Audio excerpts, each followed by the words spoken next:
for joining us. I'm Katie Lang. First tonight, a developing story shaking not just one community, but people across the world. Star Iowa State golfer Thelia Barkeen Arozamena is dead after being attacked while playing around alone in Ames. Police say it happened yesterday morning at Coldwater Golf Links. They were called to the course to investigate a possible missing player after golfers found her bag and no one around it. Officers found her body in a pond with several stab wounds. The man suspected of killing Barkeen is in custody tonight on a $5 million cash bond. 22-year-old Colin Richards is charged with first-degree murder. He made his first appearance in court today, and records show he has a history of violence and drug use.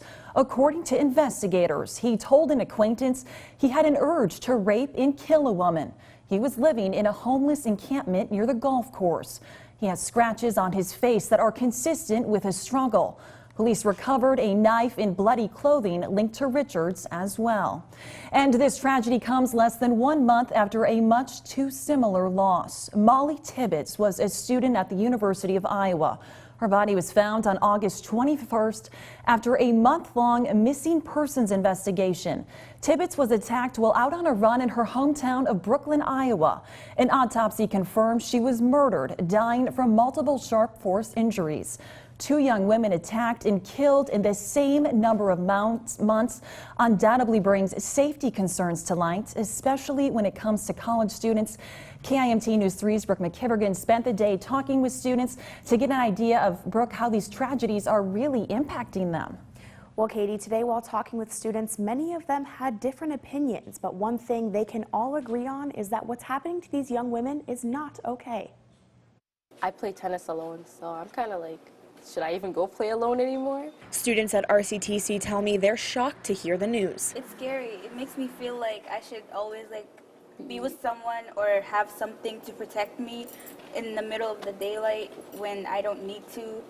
It's scary because I also go jogging during the daytime. I often am by myself all hours of the day. And while many say women should avoid going places alone and always be aware of their surroundings, some men are now feeling that same discomfort. I mean, I golf all the time by myself, and never would you think that it's not safe to be on a golf course by yourself, so it kind of makes you think twice about that a little bit.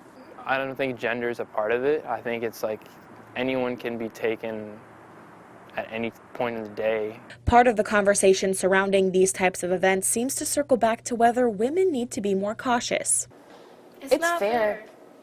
Like, come on, like, at the end of the day, this is the world, and at least we just have to worry about this.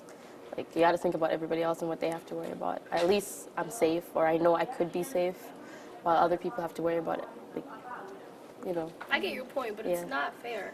I personally one day would like an alone time and just get out at like the house at like 5 in the morning and just go on a run. So when all is said and done, You can't live in fear because that's the way they win.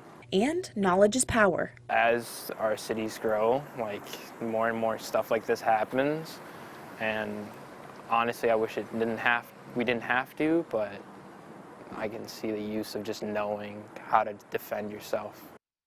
Mustafa tells me his little sister has an app on her phone she can use, and if she's in trouble, she just has to push one button and it starts tracking her location and it automatically calls 911. Well, it sounds like that might be a good piece of technology for a lot of folks out there tonight. All right, thank you very much, Brooke. Well, it was a gloomy day today.